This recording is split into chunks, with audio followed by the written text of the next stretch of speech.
It's Friday. You know what that is. That's special busted pencils, fully leaded education talk.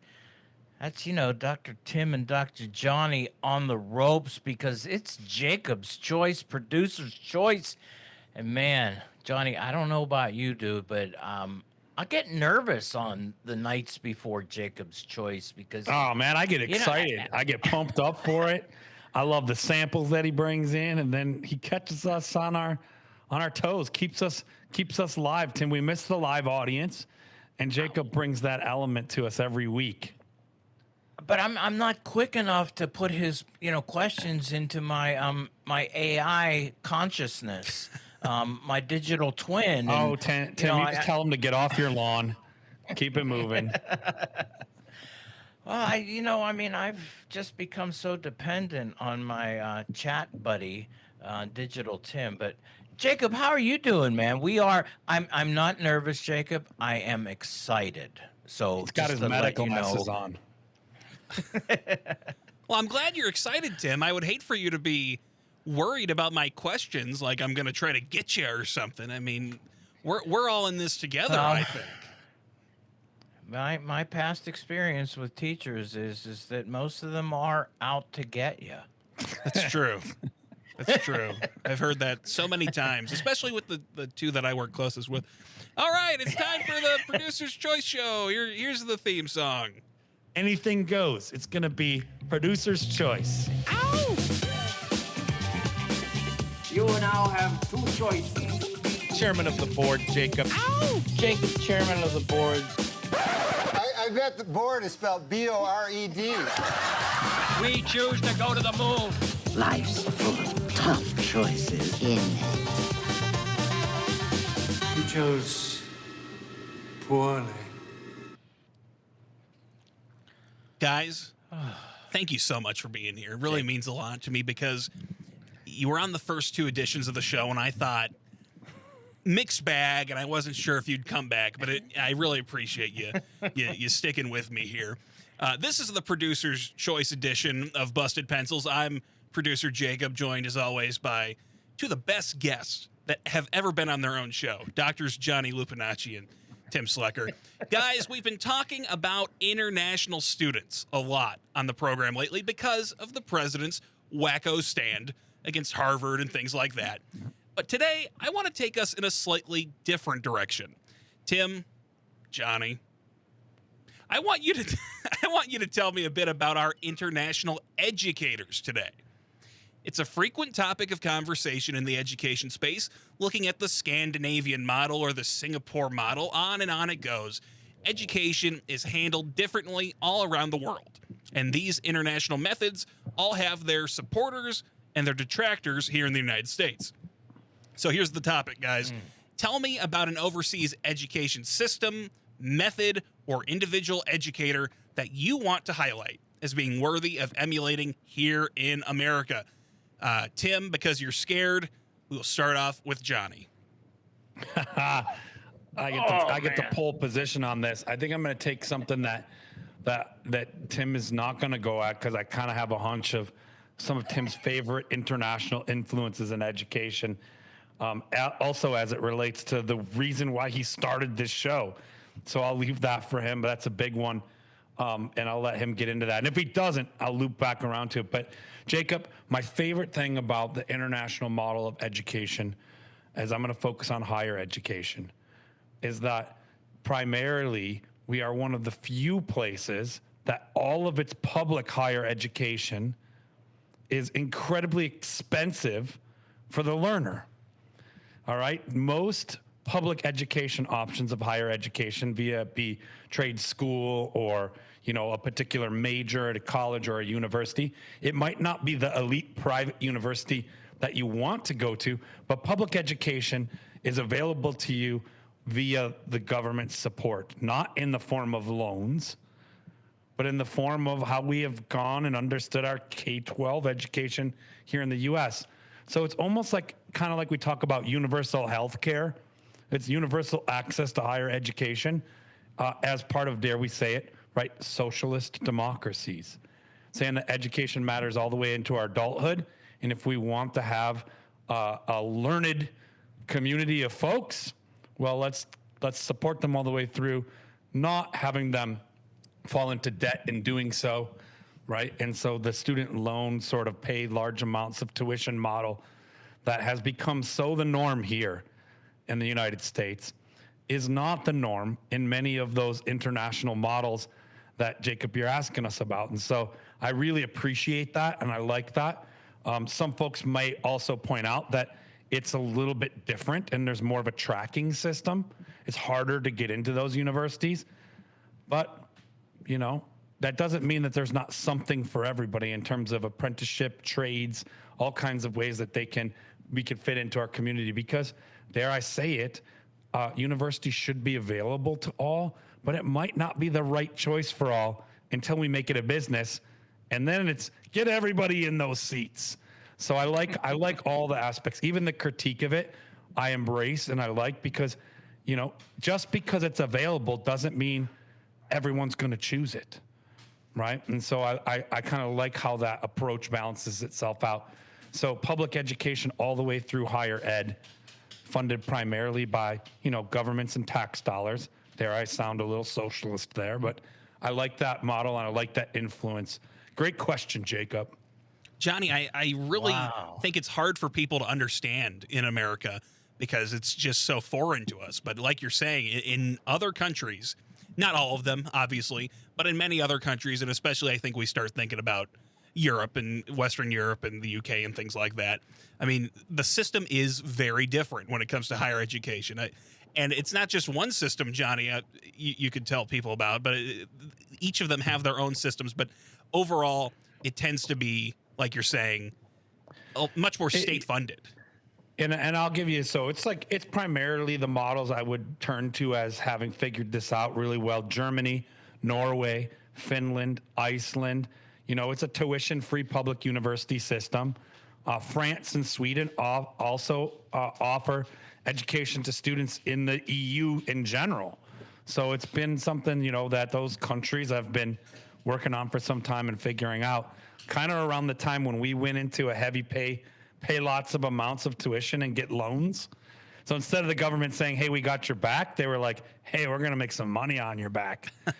You know, that's the direction we went here. Around that same time, those countries went the opposite direction and said, hey, let's lock down, you know, let's invest in reducing what they call a brain drain, and let's invest in our young people. And so let's create free at the point of access, because it's not free, it still costs, right? Governments and funders, but the idea being free at the point of access. So you nailed it. Those were primarily the countries. And like you're saying, Johnny, it's many different systems that have this in common, and these aren't new things. They've been experimenting with it for quite a long time. So if we in America tried to get in on this program, we would not be wading into uncharted waters. There's a lot to learn from, and I'm sure that what it ends up looking like if we did it here would be somewhat different, because we're taking lessons learned, applying it to our context. But I really think that's interesting, Johnny. Tim. Johnny's got something to say. Last fun fact, Jacob. The architects of it were from here. So this was part of an initiative from the Second Bill of Rights coming out of the war on poverty to say, hey, we really got to figure out how to continue education for our learners in our country and invest in, you know, stronger economic means for all of our communities. And so they thought, hey, we're going to fund the heck out of higher education. We can get into a history lesson at some point, bring it back up. But what happened in the late 70s, early 80s to that decision, primarily out of California? There was this particular Hollywood superstar who made a big shift on this. So we can come back around to that another time. But it were the architects of this vision went overseas, per se, and helped build this. So it can say it's built by the great folks here in the United States, somewhat, or supported by, but they were not able to put it into action, implement it here. And so here we are, paying student loans off and experiencing a massive dip in our customers in higher ed. I'll put it that bluntly. Students became our customers. If I could put that into context that the average American can understand, Johnny, you're saying that the idea of higher education being more subsidized or even fully paid by the state started in the United States and it took off overseas. Much like in Full House, when Uncle Jesse's band was not popular, but he found That's out that right. in Japan they loved him. So Yeah. it's much like that. I think that can bring that to a level that we can all understand. Tim, how about you? What's an overseas education system, method, or educator that you'd like to highlight? Okay, Johnny knows. Thank you, Johnny. I appreciate your insights into probably knowing where I would go. Just quick though, back on the public higher education in America. Understand both of you. Anytime you want to talk about importing something good from somewhere else, even though we sent it over there, as my best friends, we can't do that here, though. It would never work here. So just remember, it will never work in America. For some reason, that it's just a known fact that anytime something that is good, that shows a value of the human condition, it won't work here. I think So, eventually just so Uncle we're all Jesse's going to clear. catch on here. If you just give him a We'll get it. chance. Jacob, I got to put it, I have been a super fan of Finland.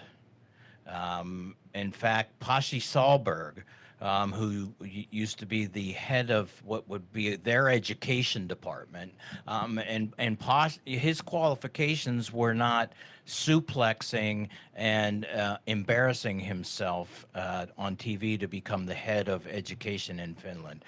No, he's actually an educator. But Jacob, what it is with Finland too, and this is one of those questions that people say, how did they do it? It just must be something special. The Finnish kids, they've got something we don't have. You know what they had in the 40s? They said, you know what? We need to fix this.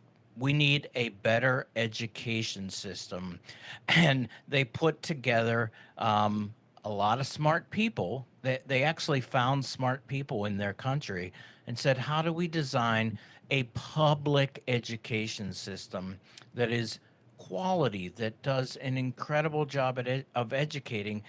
And they did this really unique thing. They actually empowered educators to be large decision makers in helping design that education system in the 40s. So this is not something they've always had, this blessed great sense of education. It was intentionally designed and brought forth. And so what happens there? Well, I think a lot of people rightfully say that, they have probably one of the strongest, if not the strongest, public education system in, whether you want to be, and everybody knows I'm not a big test score guy, but on test scores, Finland continues to always be on the top. The other thing, though, Jacob, which I think, especially from Johnny and our point of view, they don't have a teacher shortage problem because they actually require teachers to get master's degrees, and these salaries for teachers are continually one of the highest professions you can get for.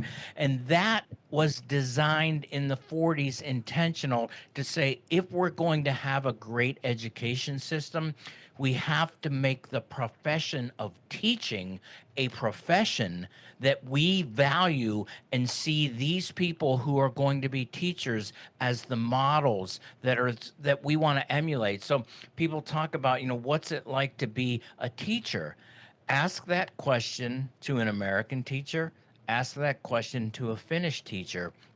It's incredible to hear the difference of the experience there.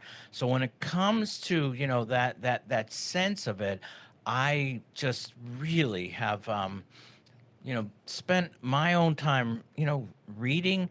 And actually, the gentleman I'm talking about, Pashti Sahlberg, he's actually been on a couple early episodes of Busted Pencils, because he spoke at some other conferences that I was at, and I had him drop in as a guest. Everybody, though, too, you want to check it out. One of his favorite book from educators like me, it's called Finish Lessons. Finish Lessons by Pashti Sahlberg. You get it, you take a look at it, and it's just something there that's powerful. And my sense of it was a community that said intentionally, we want the best, and then they designed the best. But I think the thing that really empowers me, though, is that reality of going, if you're going to be a teacher in Finland, you know that you are going to be held in the highest regard in society. And that right there just creates a sense of mission in their teachers, and a profoundness where they recognize the work that they're doing, and the community members value and see the work they do as, incredibly powerful. And so there's a legitimacy to a teacher and how the teacher moves and acts and is treated then in society. So treating your teachers professionally, paying them well. And I will point this out because I'm afraid Johnny might come back to remind you.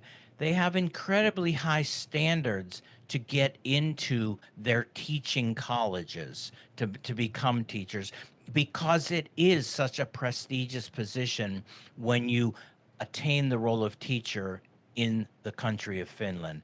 So I'm laying it out there, and Jacob, I don't think you knew this, but we have some Finnish listeners to Busted Pencils.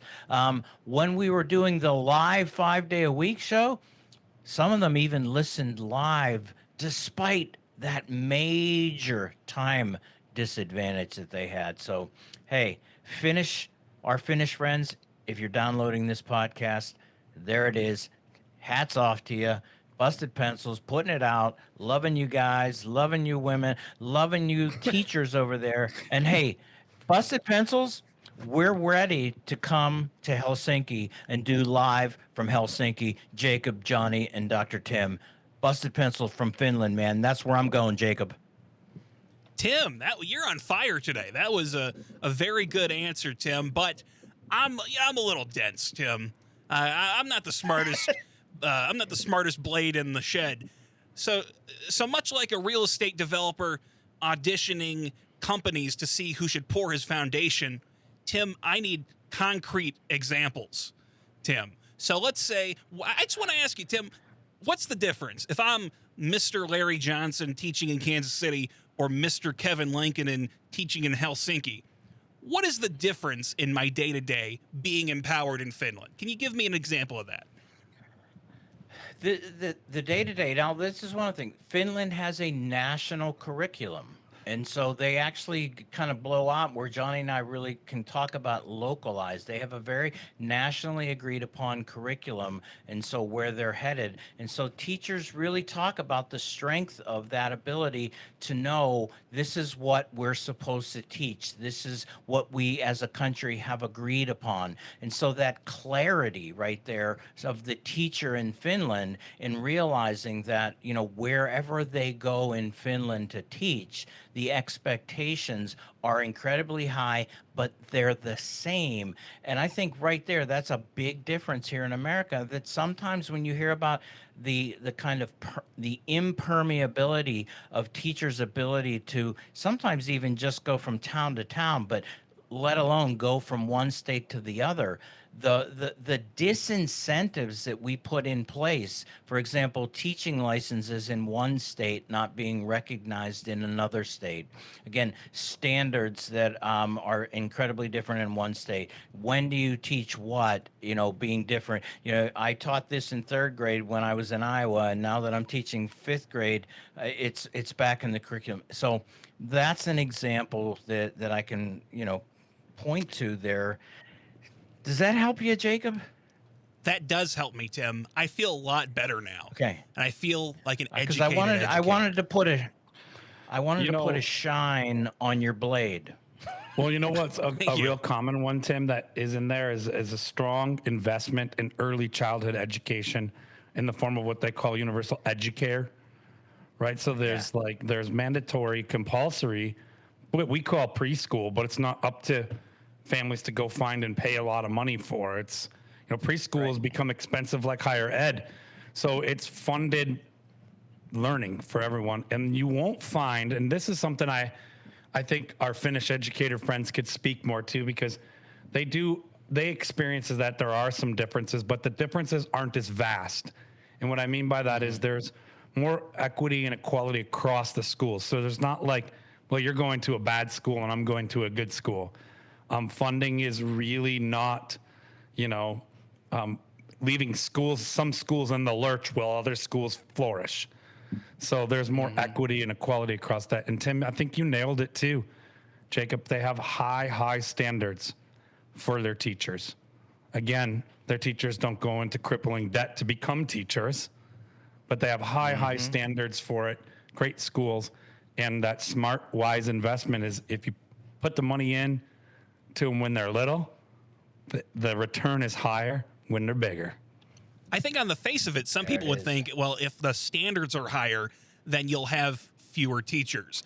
But you guys seem to be saying that actually having the higher standards along with more respect, more responsibility, it all comes together into encouraging people to want to be teachers. Am I getting that correct? Well, there's a law of coming into the middle, because this statement is a little skewed, because doctors here make a lot more money than doctors in Finland. But to often say Finland pays its teachers like it pays its doctors. And that speaks to Tim's, statement of like, there is a high value status. Like there isn't this discourse that teachers are just babysitters. They're just young women who don't have kids yet. That's not that sentiment that we have, kind of stereotype or trope of teachers only working part of the year and not really doing a lot. And, they're already overpaid and all of these kinds of sentiments that exist in our country. It's the opposite. So when I say teachers are paid like doctors, that's a common comparison. And while my super capitalist friends remind me, a doctor here makes a lot more than a doctor in Finland, which is true. But the kind of classification, hey, health and education are two of the really important things to that nation. And so let's make the pay commensurable to that. And so I think you see a lot of strong teachers go into teaching and stay in teaching. Yeah. I think the other part of this, Jacob, you asking this question, this actually is, what is a country's value system? Yeah. And you can see that in the education system, as Johnny points out. And it's not just Finland. I mean, the Scandinavian countries, all in particular for me, I'm big fans, because they do. It's not just about, getting kindergarten and access to a great school. It's early childhood education, the idea that you've got to search all over, get on waiting lists to get into a high quality childcare. No, high quality care is the norm. That's the expectation. And guess what? It pays off. And so that value system, I think, is what carries it all the way through to realizing that this is something that is to be respected. It's important. And he pointed out, it's just like, what is more important to the future of your country, of your people? Education, the well-being, the taking care of. And so this, I was being a little flippant early on, but we could easily do this in America. I think the problem we have in America isn't the fact about, do we have enough smart people to come up with a great education system? Do we have a agreement across all of our different cultures? And maybe more in particular, I bet we have a lot more agreement across all of the people of our many different cultures, but across the political class, the ruling class of this country, what do they value? And I'm pretty sure that what we're talking about shows you the value system that we have in America. Tim, I think Johnny has something that he would like to add. Well, Tim, I think you touched on too, the values, right? And I think you like to be a happy guy, even though sometimes you're grumpy with the youth, telling them to get off your lawn and to learn more from AI and less from social media and Get off and their all phones. these things. Yeah, get off their phones. Put your phones away. Put your phones away. But you've brought this up before, and you did again today with the values of the country.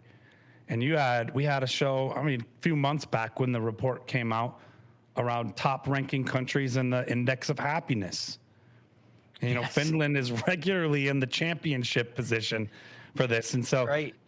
happy people, healthy people, well-educated people kind of go hand in hand. And I like how you brought that out as like a core value system. That's it. Jacob, what else, man? Or what do you, I'm ready now, man. You got me warmed up. You're going to tell me we got to wait till next time. You guys, I really appreciate you coming on the show again this week. Great answers as always, Tim, Johnny. Can I get you back next week to do this again? I think so. Ooh, yeah. I'm definitely in, Jacob. I am in. I'll talk to your people, but there's one more thing that I do on this show every week, and it's pretty important. Let's go! Guys, I'm going to give you 60 seconds to answer this next question. We're going to start with Tim because we started with Johnny on the other thing. Tim, give me one thing that you've learned from overseas that you're going to try to do this year as an educator. One of the continued statements of value to live and point out and be a model about valuing quality education, valuing access. And so particularly in my new position here, to really make sure that the university I'm working for really pays a lot of strict attention and actually gets behind the idea of access for a lot of those students that have typically not seen themselves as, quote, being part of a university. I am going to model that, go out and try to really help more and more students, show them that access to higher education, it's for all of us. Great answer. And Dr. J, same question to you. What's an overseas lesson that you're going to use yourself as an educator in this next year? Yeah, I think it's just to have more international conversations. So, being a person who likes to have conversations like we do here on Busted Pencils, bringing more of that into my classroom, into my teaching, having experienced educators from other country speak with my students, my teachers, all the folks who are part of our education system. So we have an open dialogue because I think it's really important to learn from outside perspectives, especially when you're going through a moment like our country is. Thank you very much, Dr. J, Dr. Tim. And now for your moment of Zen.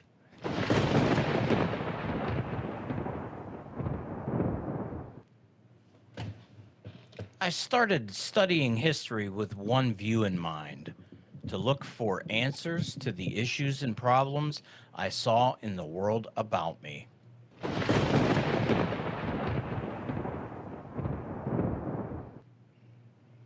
Thank you for listening to Producer's Choice. And if you want to grab more Busted Pencils podcasts, well, you just go on over to Apple, Spotify, or you can always get us at civicmedia.com or on our website, bustedpencils.com.